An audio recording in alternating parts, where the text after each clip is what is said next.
नमस्कार, मैं प्रियांशु लाजस, आप देख रहे हैं न्यूज प्लस 21। आइए एक नजर डालते देश और दुनिया के बाजार पर।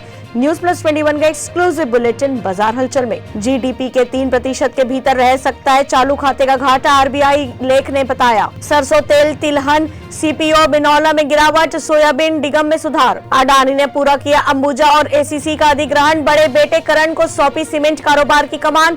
6.5 अरब डॉलर में किया टेक ओवर। वाणिज्य मंत्रालय ने रुपए में व्यापार सौदों के निपटने की मंजूरी दी। मुन्नौत इंडस्ट्रीज के लिथियम सेल संयंत्र में अगले महीने शुरू हो सकता है उत्पादन। केईआई इंडस्ट्री को मिलेगा कारोबार में विस्तार का फायदा, शेर खान ने भी कहा खरीद लो। शॉर्ट टर्म में इक्विटी मार्केट में जारी रहेगी उठापटक, आईपीओ मार्केट में रहेगी सुस्ती, सोनम श्रीवास्तव ने बताया। बाबा रामदेव की कंपनी पतंजलि फूड्स अगले हफ्ते करेगी x dividend trend. Hindustan Unilever पर शेर खान ने दी बाय रेटिंग, चलते वित्त वर्ष 2023 की दूसरी छमाही से कंपनी के मर्जिंग में भी सुधार देखने को मिल सकता है। प्रधानमंत्री मोदी के जन्मदिन पर दिल्ली के रेस्टोरेंट ने लॉन्च की 56 इंच थाली, 40 मिनट में खाने वाले कपल को मिलेंगे 8.50 लाख रुपए। ऐसी तमाम जानकारियों से लगातार अपडेट रहने के लिए देखते रहिए न्यूज प्लस 21, आपके हक की बात।